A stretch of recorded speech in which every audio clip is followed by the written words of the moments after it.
नमस्कार मित्रों, आज आप सभी के लिए लाया हूँ जो आप सभी ने परीक्षा दिए होंगे अक्टूबर महीने में, अर्धवार्षिक परीक्षा जो टेस्ट परीक्षा है उसका आंसर की मैं आप सभी को समझाने वाला हूँ। यहाँ पे जो पहला प्रश्न है, पहले प्रश्न से मैं शुरू करूँगा। बहुविकल्पीय 40 प्रश्न है, 40 प्रश्न का उत्तर समझ लेना अपने आप में बहुत बड़ी उपलब्धि है। इसीलिए मैंने सोचा कि एक साथ सभी को समझा करके और आंसर की भेज दूं, ताकि सभी भैया कुछ इससे टिप्स ले सके अथवा इसका कुछ प्रश्न आगे भी काम आ सके। इस दृष्टि से मैंने विचार किया है। तो पहले प्रश्न से शुरू करते, बाकी सभी जो है बिंदु ऊपर दिए गए हैं, इसको पढ़ लें सभी भैया। जो अर्धवार्षिक टेस्ट परीक्षाएं हुई थी उसका है, वही प्रश्न है, उसी का उत्तर मैं समझाने वाला हूँ।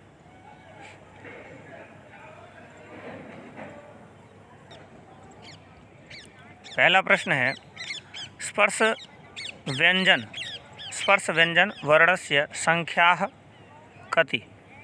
जो स्पर्श व्यंजन है, स्पर्श व्यंजनों की संख्या कितनी है? तो प्रायः लोग संख्या लिखते हैं और मैं संख्यावाचक शब्द लिखा हूँ, इसमें इतना अंतर है। तो पंचविंशति, क्योंकि प्रश्न पूछने का तरीका कुछ भी हो सकता है, सिलेबस वही होना चाहिए, बस इतना ध्यान रखें। तो ये विशेष बात है, दोनों ही तरीके से पूछा जा सकता है।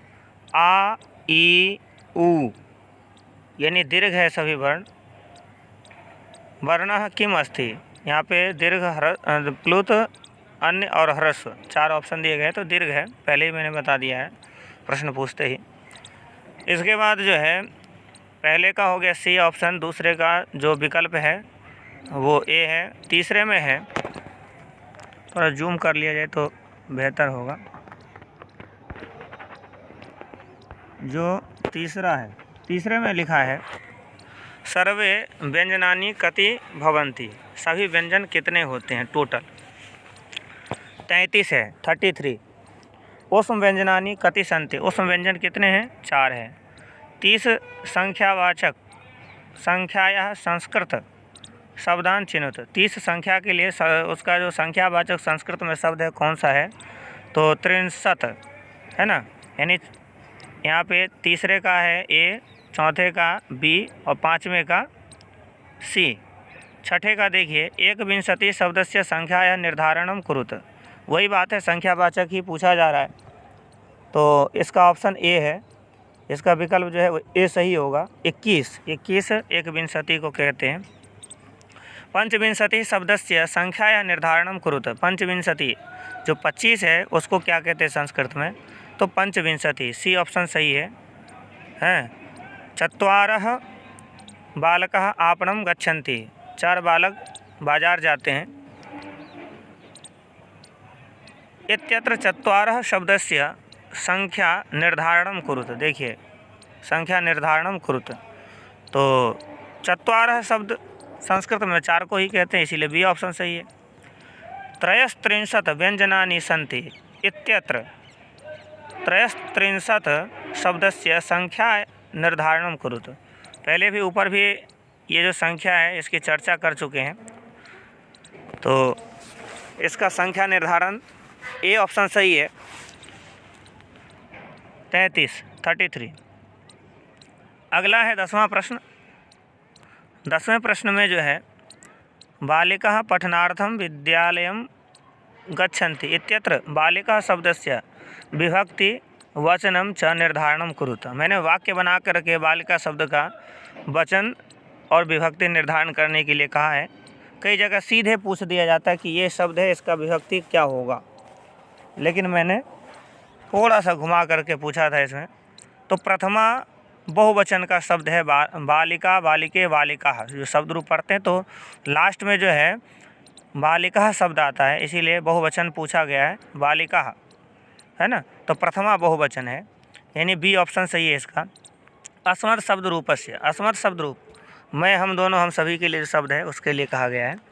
द्वितीया विभक्ति एक वचने किम रूपम सिद्ध्यति, द्वितीया विभक्ति एक वचन में कौन से शब्द है? अहम, आवाम, वयम, माम आता है, माम है ना, माम शब्द है द्वितीय विभक्ति एक वचन का, है ना, माम माँ ऐसा करके दो, एक विकल्प से भी है, उसमें विकल्प वाला भी शब्द है, ऑप्शनल शब्द है, तो उसको यहाँ पे नहीं बताया गया, लेकिन माम शब्द जो है ये सी ऑप्शन सही है। 12 में युष्मत् शब्द रूपस्य द्वितीया विभक्ते बहुवचने किम रूपम सिद्ध्यति। युष्मत् शब्द द्वितीया विभक्ति बहुवचन में, द्वितीया विभक्ति के जगह यहाँ पे प्रथमा विभक्ति समझे, क्योंकि यहाँ पे जो ऑप्शन दिया गया है यूयम शब्द है, यूयम को मैंने सही किया है बाय मिस्टेक, यहाँ पे जो है विभक्ति प्रथमा पूछना था हमें, तो प्रथमा विभक्ति 12 नंबर में ध्यान देंगे कि प्रथमा विभक्ति ही समझे। प्रथमा विभक्ति बहुवचन का शब्द कौन सा होगा ऐसा पूछना था मुझे। जो प्रश्न पत्र है उसमें तो करेक्शन कर दिया था मैंने, लेकिन इसमें मैं ध्यान नहीं दे पाया, सॉरी। तो प्रथमा विभक्ति बहुवचन में जो शब्द होगा 12 नंबर में, त्वम युवाम यूयम कहते हैं। मैंने वीडियो भी शेयर किया था इसका हिंदी अर्थ करके। तो यूयम बहुवचन का शब्द है, यानी बी ऑप्शन सही है। मुनि शब्द रूपस्य तृतीया विभक्ते बहुवचने किम रूपम सिद्ध्यति। मुनि भी जो शब्द है वो सही है, डी ऑप्शन सही है इसका। 14 में है पठ धातु लृट लकारे, यानी भविष्यत काल के लिए प्रयुक्त है ये धातु, ये लकार। लृट लकारे मध्यम पुरुष बहुवचने किम रूपम पठिष्यथ, यानी जो सी ऑप्शन है वो सही है, सी ऑप्शन सही है इसमें 14 में, है ना। 13 में डी है और 14 में सी। आगे बढ़ते हैं। 15 में जो है, थोड़ा जूम कर लिया जाए, यहाँ प्रश्न जो है छोटे छोटे हैं इसीलिए जूम कर लेंगे तो सही रहेगा। 15 में जो है गम धातु लंग लकारे मध्यम पुरुष एक वचने किम रूपम। मध्यम पुरुष एक वचन में कौन सा है, गम धातु रूप है। लकार कौन सी है, लंग लकार है। तो धातु फिर लकार फिर पुरुष फिर वचन, तो यहाँ पे अगच्छः शब्द जो है सी ऑप्शन सही है इसका। तो 15 का सी ऑप्शन सही है, अगच्छः, ठीक है। सम्मेलनम शब्द उपसर्ग चिन्ह, सम्मेलन में सम उपसर्ग है, साफ साफ दिख रहा है इसमें, ए ऑप्शन सही है। इसके बाद है 17, 16 का तो हो गया।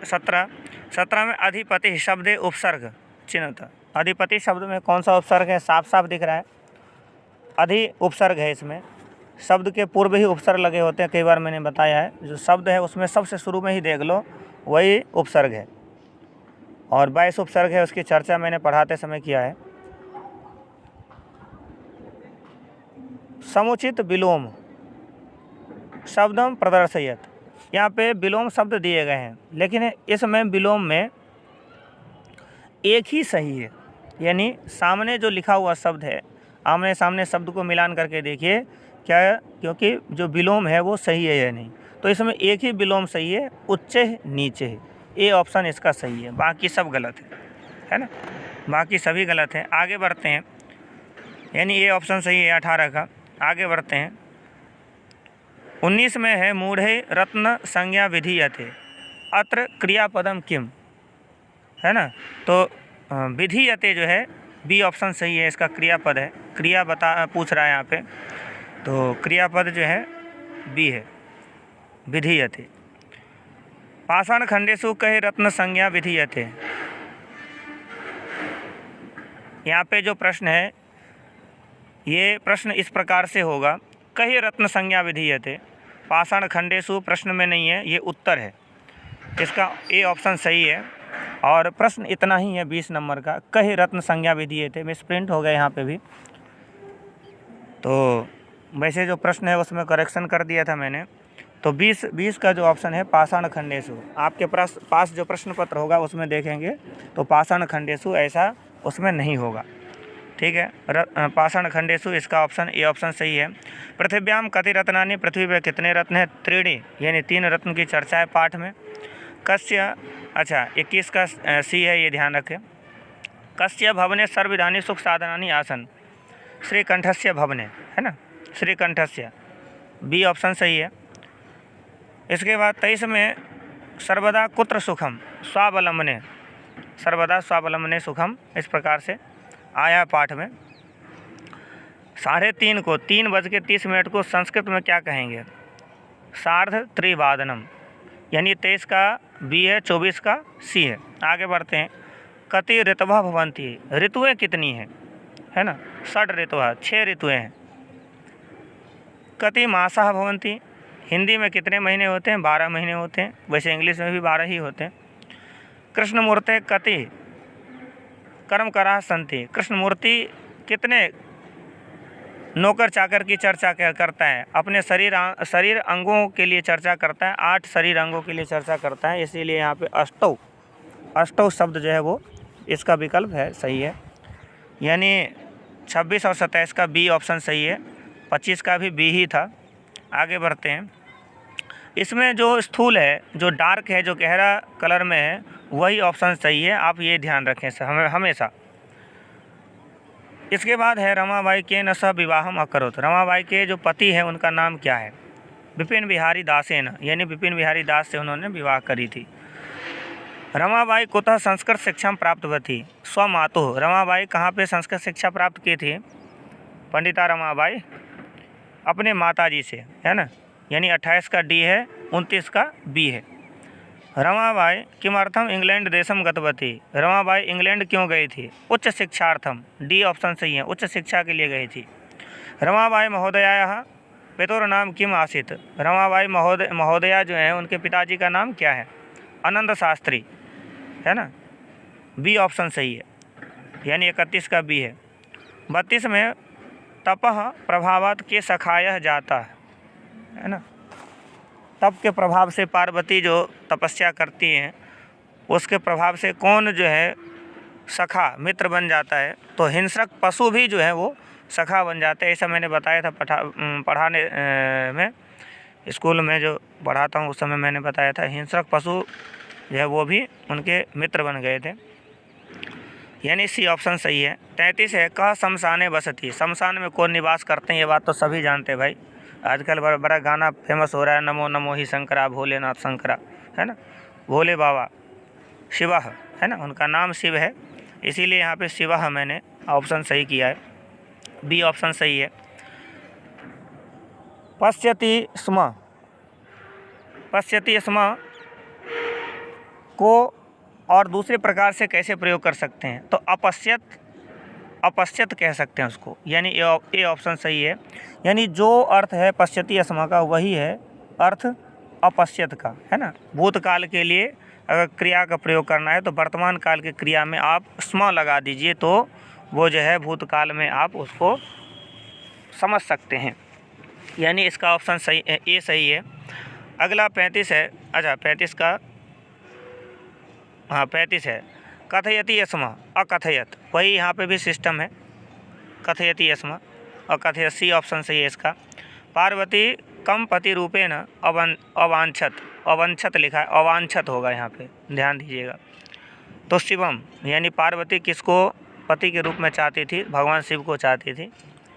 त्रिवर्ण ध्वज कस्य प्रतीक, त्रिवर्ण जो ध्वज है, राष्ट्र ध्वज जिसको आप कहते हैं, हम भी कहते हैं, तो किसके प्रतीक है? तो राष्ट्र गौरवस्य, राष्ट्र के गौरव का प्रतीक है। अस्माकं ध्वजे कति वर्णः सन्ति, जो राष्ट्र ध्वज है इसमें कितने वर्ण हैं? त्रयः, है ना? 3 रंग है। गिरजायाः गृह सेविकायाः नाम किम आसीत्, गिरजा की जो नौकरानी थी यानी घर में काम काज करने वाली, उसका नाम क्या है? दर्शना, है ना? पाठ में पढ़ा होगा आपने। यानी 37 में डी, 38 में बी और 39 में डी, यानी लास्ट वाला। अद्यत्वे शिक्षा अस्माकं कीदृश अधिकारः, आजकल जो अभियान भी चला हुआ है सर्व शिक्षा अभियान, तो जितने भी भारतवर्ष के जो भी बच्चे हैं सभी का मौलिक अधिकार है शिक्षा, यानी कौन सा अधिकार है? मौलिक अधिकार है, ये ध्यान रखना है।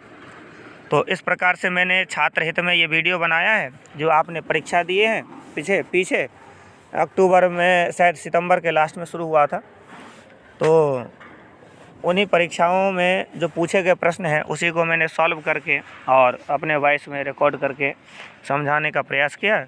छोटा सा प्रयास है, आप सभी इसको 40 वैकल्पिक प्रश्न भी समझ सकते हैं और इससे आपको कुछ हिंट मिल सकता है ना, टिप्स मिल सकता है। और ऐसा भी हो सकता है कि इसमें से बहुत सारे प्रश्न आपको पूछ दिए जाए। तो इसीलिए मैं छात्र हित में ये वीडियो बना करके आप सभी के लिए प्रेषित कर रहा हूँ। आप सभी ध्यानपूर्वक इसको देख लें और अपने प्रश्न पत्र पे सही टिक लगा करके और ये 40 प्रश्न ज़रूर तैयार कर लें। आपके हित की चर्चा करता रहूँगा आगे चल के भी, और हित की चर्चा करता हूँ। और ध्यानपूर्वक तैयारी करें परीक्षा की। आपकी उज्जवल भविष्य की कामना करता हूँ मैं। धन्यवाद। चैनल को लाइक और सब्सक्राइब करते रहें। आज इतना ही।